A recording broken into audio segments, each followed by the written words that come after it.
The first reading today comes from the book of Exodus, and that's the second book in the 5 books of Moses, the Torah, which is at the beginning of the Old Testament. And the 5 books of Moses are considered the kind of the central portion of the Old Testament. It's kind of like the Gospels are to the New Testament, what the Torah is to the Old Testament. And in the Old Testament, in the Exodus and in the Leviticus and there's a lot of rules and laws and how to do things and what to do and so forth. And here we have today in this reading from Exodus, from the law, some moral laws, some laws about behavior and things that we should do. And these laws come from specific needs, things that were happening in the community at that time. That they wanted to talk about these issues that were going on, and God reveals to the people what needs to happen. And the first one of these is a stranger coming into town. What do you do with the alien? They call them alien, stranger, outsider. The translation's not exact. But it's a situation where in Israel you had these various communities in the hills and around the Galilee and down along the Jordan and down to Israel, to Jerusalem, and Jerusalem being one of the largest cities. And you had traveling between these places could be dangerous. It wasn't easy. You mostly traveled by foot. Sometimes you might have a burro or a donkey that you can ride, and doing that traveling was dangerous.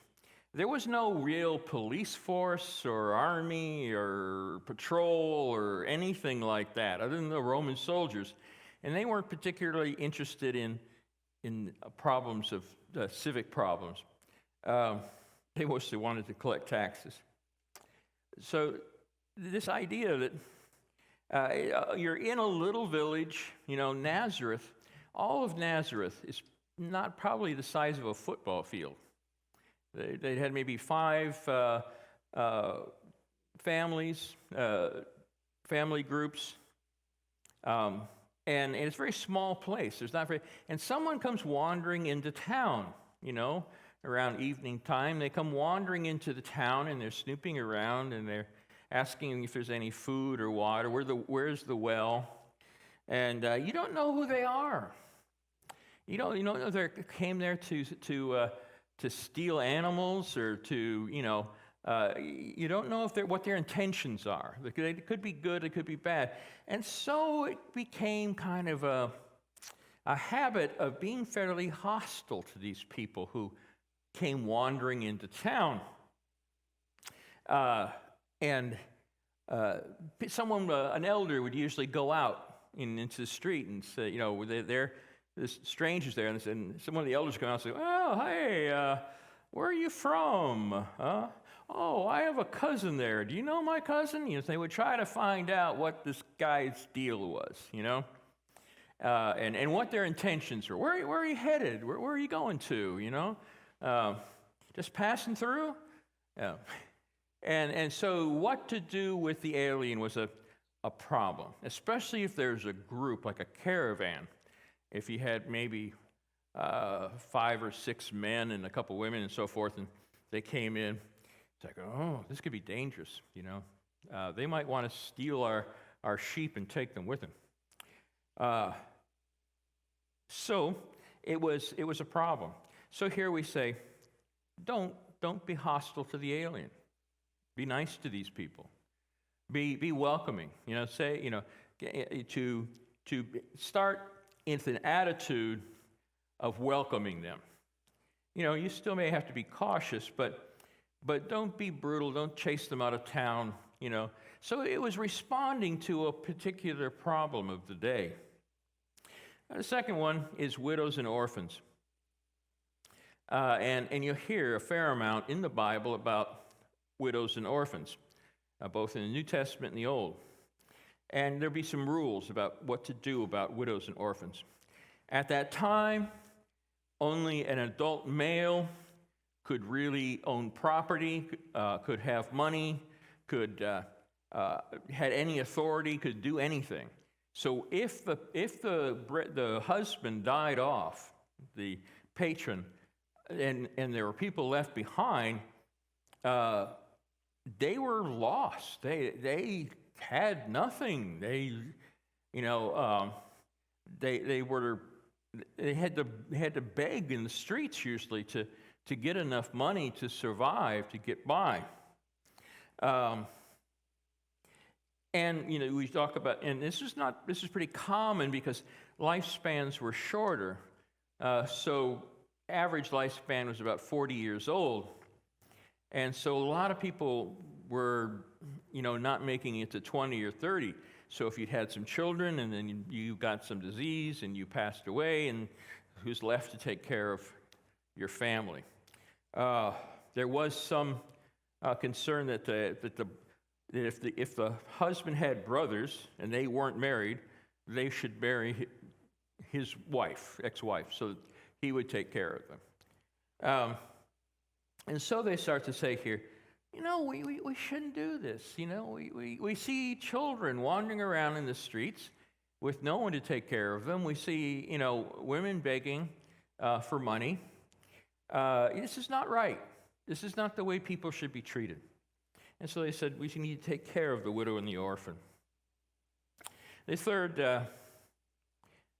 thing they talk about is lending, exchange.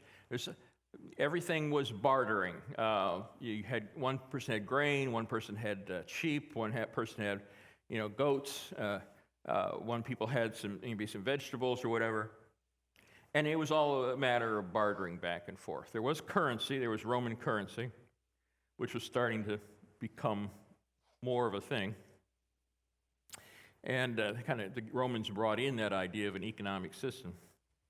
But what they're saying here is in lending, if you take someone's cloak as collateral for something, give it back to them in the evening because they're going to be cold. Well, that's a kind of an interesting thing to say. Okay. But what it's kind of saying is in our business dealings, if when we're dealing with each other, don't put the person into such a situation that they're suffering, that you're causing them to suffer, or taking advantage of them, taking more from them than what is fair. And so here's a rule to say, be fair in your lending and be considerate of the person you're dealing with. So here we have laws, and we talk often about the Old Testament and laws. But you can see in these laws, if you look at these different situations, they're all kind of focused in the same way. They have a commonality to them. It all saying, be kind to each other. Take care of each other. Be aware of each other. And see the needs of your brothers and sisters. And be ready and willing to take care of them. The stranger comes into town, you say, oh, can we get you some water? I think we have some food over here. Come join us, And so even though you can say, okay, in the Old Testament we're going to find a lot of things that says you must do this, you must do that, that there's very strict rules. Under it, you're going to see this bigger idea, this idea of caring for each other, this idea that God cares for you, now you care for others. You take this on forward to the people around you, and you let that love pass on. And so then we get to the gospel reading today. And the gospel reading kind of sums this up in a way. So the Sadducees are trying to trick Jesus. and get them to say that, they say something about the law. Okay, and the Sadducees were the ones who were kind of the arbiters of the law. They were like judges, and so so they say, "Oh, Jesus, which is the greatest of the laws?" And they hope to trick him up. But what he says is, love the Lord your God with all your heart, mind, might, and strength. Well, the Sadducee couldn't argue with that. That's the Shema. They say that at the beginning of their services. The Jewish service starts with Shema Israel. And they say, hear, listen, O Israel, the Lord is one. Love the Lord with all your heart, mind, might, and strength. And so they couldn't really argue with Jesus. And so Jesus adds on another law from the Torah that says, love your neighbor like yourself. And he says, these two things are the same. If you love God, you love your neighbor.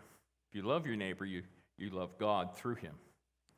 And that became a central principle to the Christian faith. And in fact, I could say, if you followed that law well, you've done well. You're in a good position.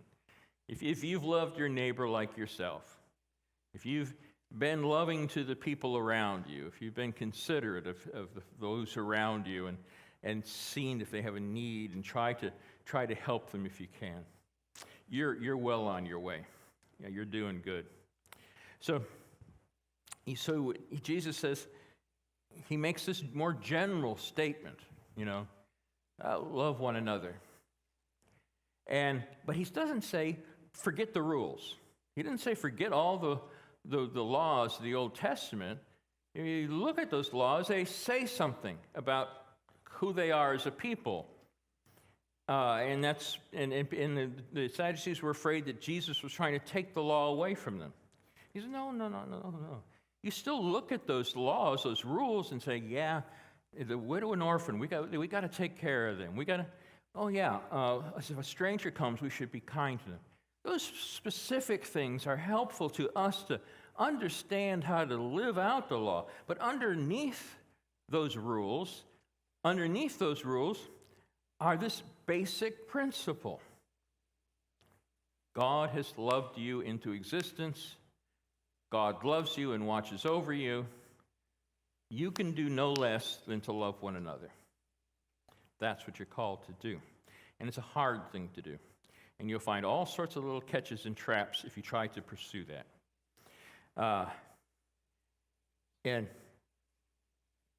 But this is a gift that was given to us. The Jewish people will talk about the law as a gift.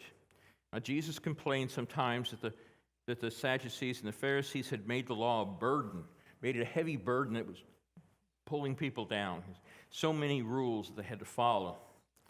But the Jewish people will say, the rabbis will say, no, the law is a gift. The law is this gift that describes this relationship between ourselves and God and all our neighbors, our brothers and sisters. And so, and that law is encapsulated in the idea of our unity, of being one body in Christ.